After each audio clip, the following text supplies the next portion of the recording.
Alô pessoal, vamos para o resumo da semana de 1º a 8 de março de 2021, semana que foi anunciada como é que seria as faixas, né, da caixa Plex Ono Band. Então vamos na primeiro post, a clássica da disco, que John Lennon disse que daria tudo para ter escrito. Em 1975, depois de conseguir o primeiro single em primeiro lugar em sua carreira solo com Whatever Get Through the Night, Lennon disse à revista Spin que havia entrado um novo tipo de música conhecido como disco, e discutindo um dos primeiros número 1 que George McRae teve no gênero, Lennon disse que faria qualquer coisa para escrevê-lo. John disse que daria seu canino para escrever Rock You Baby. A música de estilo foi lançada em 1974, foi o primeiro single com seu nome, foi lançado em junho e alcançou o topo da Billboard Hot 100 em julho. Lennon era um desses ouvintes, né? E falando com a Spin, na revista Spin, ele apontou para você, falando sobre a música, né, as composições. Eu ainda gosto de black music, disco music, disse Lennon, citando o sucesso McRae, como Shame, Shame, Shame, de Sheila and Company. Rock Baby, eu daria meu canino para escrever isso. Mas isso não era natural para ele. Aí ele continuando a falar, sou muito literal para escrever Rock Baby. Eu gostaria de poder. Eu sou muito intelectual, embora não seja realmente um intelectual. Entende? O John então era fã dessa... Uma entrevista em 75, ele já tinha falado para a TV francesa que ele gostava de disco, né? Que ele gostava. Foi um pouco também, né? Que você via Good Night Tonight, né? Ringo fez um álbum, né, o Ringo The Forte, que é bem disco, né? O George Harrison acho que não era muito fã, não. Bem, outro post, John Lennon disse que este álbum é diferente de todos os álbuns dos Beatles. Sgt. Pepper é frequentemente visto como ponto alto, disco que revolucionou e tudo. No entanto, John Lennon tinha uns sentimentos calorosos em relação ao álbum. No entanto, ele também sentiu que era diferente a um dos seus álbuns solos.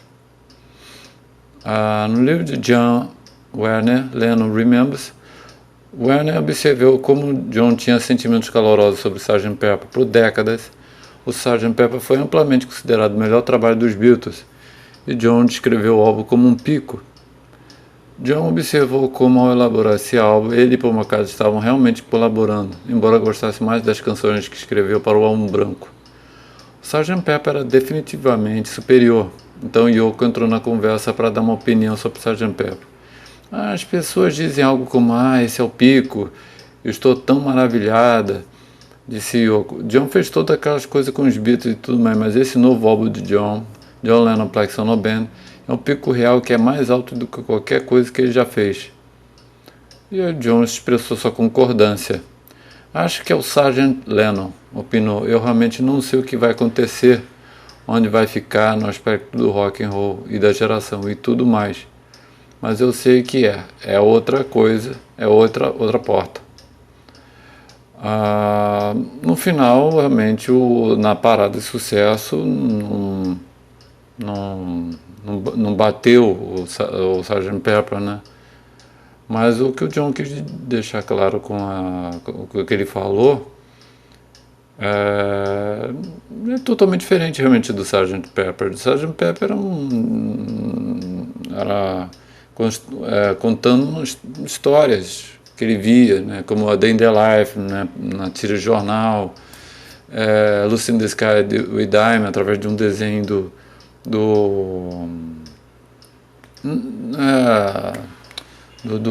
Julian, então não era assim nada tão real.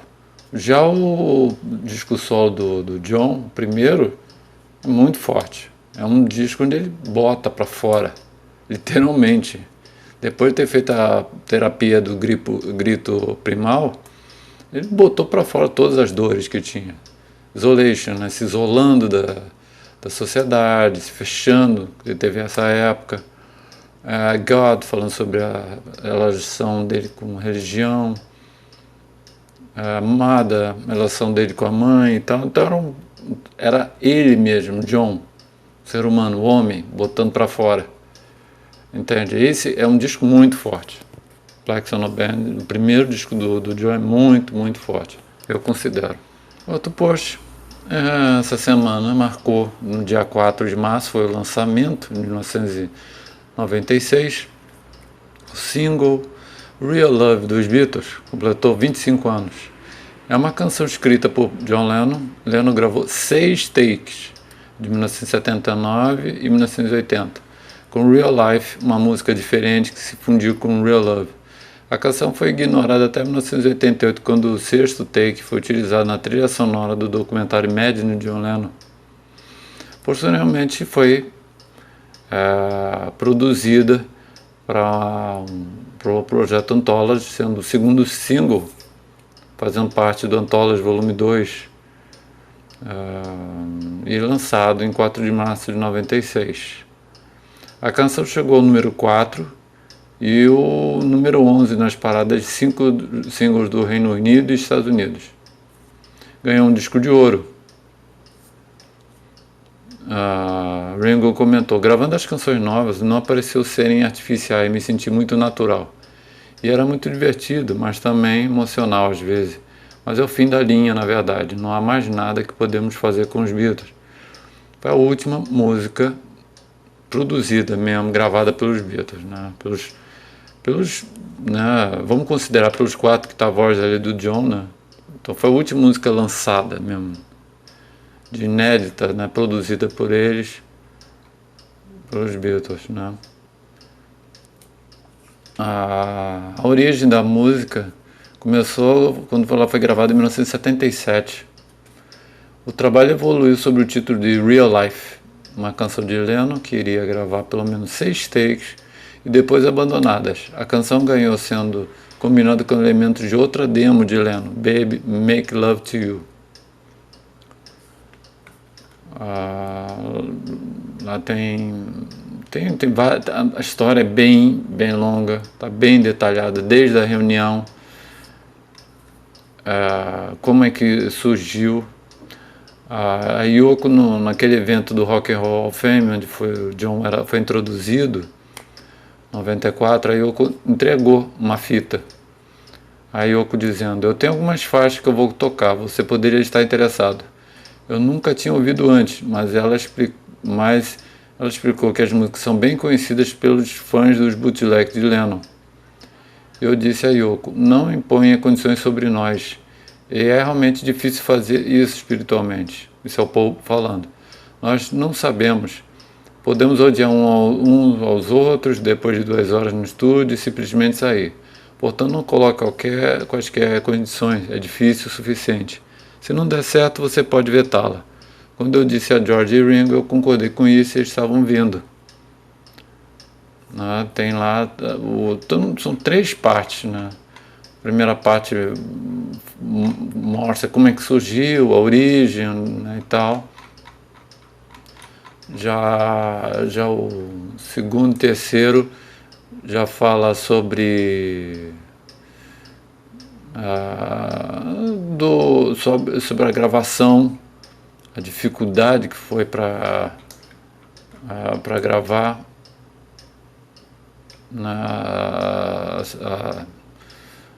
dificuldade, né, para gravar. Achei aqui, trabalhando no estúdio. O primeiro problema que os 3 Beatles sobreviventes tiveram de enfrentar foi a baixa qualidade da demo, porque Lennon não usou equipamentos de gravação profissional. George Martin havia sofrido uma perda de audição e ele não estava muito seguro. Então chamaram quem? O Jeff Lynne, do Electric Light Orchestra, que já tinha produzido a Free as a Bird. Aí ele falando: nós tentamos um novo sistema de redução de ruído e realmente funcionou. O problema que eu tive com o Real Love foi que não só estava a 60 ciclos, Havia também uma quantidade terrível de assobios, porque tinha sido gravado em um nível baixo. Eu não sei quantas gerações era esta fita, mas parecia pelo menos algumas. Então eu tive que me livrar do chiado e zumbido, e em seguida houve cliques por todo o caminho até ele. Passávamos um dia em que em seguida ouvimos de volta e ainda encontramos muito mais coisas erradas.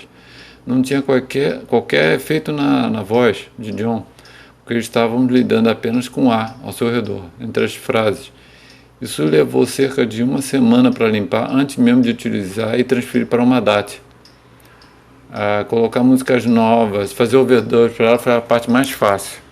Aí tem lá as fotos, tem mais detalhes de como é que foi o trabalho, foi bem trabalhoso na gravação, tudo. Tem lá o áudio mostrando cada canal, você pode escutar o baixo, só a bateria. E na parte 3 tem o final onde a BBC mostrando uma inveja tremenda, acabou se metendo, né, de forma não tem outra senão inveja. O lançamento, né? A canção foi lançada em 4 de março de 1996.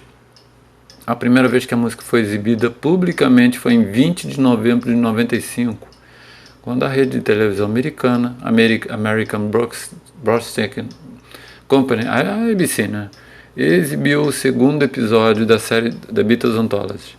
O single pulou nas paradas britânicas em 16 de março de 1996 para o número 4, vendendo 50 mil cópias em sua primeira semana. No entanto, o single foi prejudicado pela rádio BBC. Como sempre, a BBC sempre tem cada história com os Beatles que vocês nem imaginam. Sempre ou atrapalhando ou sendo uma pedra, né? Excluindo a faixa Real Love da sua lista. A Reuters, que descreveu uma rádio como a maior estação de música pop da Grã-Bretanha, informou que a estação declarou: "Não é o que os nossos ouvintes querem ouvir. Somos uma estação de música contemporânea." Entende? Até o Paul McCartney mandou uma carta, onde ele publicada no Daily Mirror, falando sobre a proibição. Os Beatles não precisam de um novo single, Real Love, para ser um sucesso. Não é como nossas carreiras dependessem dele. Se a Radio One sente que deveria ser proibida agora, não é exatamente acha que vai arruinar-nos. Você não pode colocar um limite de idade em boa música. É muito gratificante saber que enquanto os reis do jardim de infância da Radio One, essa foi uma chapuletada, né? Podem pensar que os Beatles são velhos demais para tocar, um monte de jovens de bandas britânicas que parecem não partilhar dessa opinião. Lembrando que na época as bandas que faziam sucesso nos Estados Unidos, no Reino Unido era Blur e Oasis. Duas bandas que tinham uma influência fortíssima de Beatles, né? Eu sempre estou lendo como bandas como Oasis, acredito os Beatles como inspiração. Estou satisfeito e que eu posso ouvir os Beatles em várias músicas hoje. Ringo me disse sobre isso. Quem precisa de Radio One quando você tem todas as estações independentes? A carta foi publicada em 9 de março, um dia após a Radio One anunciar a proibição. Para terminar isso, na verdade a BBC fez isso porque os Beatles estavam fazendo sucesso e estava atrapalhando a venda de bandas e artistas novos. Entende? Imagina, você, jovem, está consumindo Beatles, enquanto as bandas novas que estavam atrapalhando as vendas, né? Por inveja. Mas é uma grande faixa dos Beatles, eu pelo menos adoro. Outro post foi finalmente anunciado, no dia 4, a edição de luxo e a reedição pelos 50 anos do álbum Black Sabbath Band, primeiro álbum solo de John. O álbum apresenta John Lennon, Yoko Ono, Ringo Starr, Claude Woodman, George Harrison tocando guitarra na Stand Karma, Eric Clapton, Billy Preston, Alan Wright e Phil Spector, completamente remixado dos multitracks originais. A caixa contém os novos mix, outtakes, elements, versões iniciais, né, cruas, mix de evolução mostrando como desde a demo até o take final, mostrando como é que foi o processo de trabalho na música, demos, jam e versões de Yoko ao vivo, né? A edição Super Deluxe possui 159 faixas, 87 das quais nunca foram lançadas, em 6 meia dúzia de CDs e 2 discos de Blu-ray. O projeto foi supervisionado por Yoko Ono, usando a mesma equipe de áudio que trabalhou no box de Mad, lançado em 2018. Está bem parecida, está bem um estilo mesmo. Entende? Quem gostou da caixa de Mad em 2018 vai gostar dessa. Não tem a dúvida, que tá a mesma coisa. Com os engenheiros Paul Hinks, Rob Stevens e Sam Gannon. O anúncio é acompanhado com um novo mix de Mada. Tá lá na página, se vocês quiserem escutar. Tem um vídeo. Tem lá o set list de cada dos 6 CDs. E tem um outro post lá falando também da versão Super Deluxe, né, com as faixas que estarão nos 6 CDs e tal, e nos outros formatos. Haverá vários formatos, né? Uma edição com um CD, outra CD duplo e outra LP duplo, como stream e versão digital, né, que você pode comprar na Apple Music, etc.